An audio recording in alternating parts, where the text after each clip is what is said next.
જય શ્રી કૃષ્ણ. કેમ છો? મજામાં? મારે તમને એટલું કહેવાનું કે કેટલાકની નજરમાં આપણે હીરો થવાનું કે હીરો બનવાનું એ સાબિત કરવાનું બંધ કરી દે તો આપણે કેટલા સફળ થઈ જાય ને.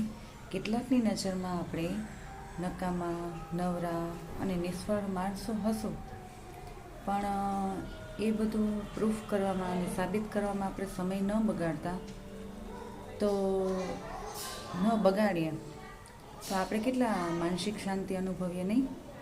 તો એટલું જ કહેવા માંગીશ કે તમે બધા તમે તમારી રીતના જીવો, તમે તમારા વિચારો જે જેવા જેના વિચાર હશે એ એવું વિચારશે. તો પ્લીઝ સારું વિચારો અને બી હેપી અને માનસિક શાંતિ મળે અને તમને ગમે એવું કરો અને હેપી રહ્યો અને એકદમ ખુશ રહ્યો.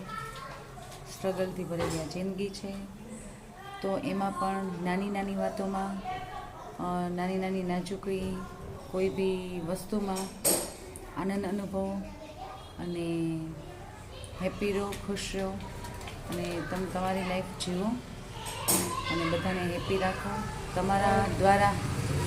તમારા દ્વારા કોઈને ખુશી મળે એવું કરો, જેથી કરીને ભગવાનની પણ આપણે પૂજા ગણાય. એવું કહેવાય છે કે આપણે કોઈના ફેસ ઉપર સ્માઇલ પણ આપણે અપાવી દઈએ ને તો એ પણ ભગવાનની એક પૂજા થઈ ગઈ કહેવાય. So please B happy and keep smiling. જય શ્રી કૃષ્ણ.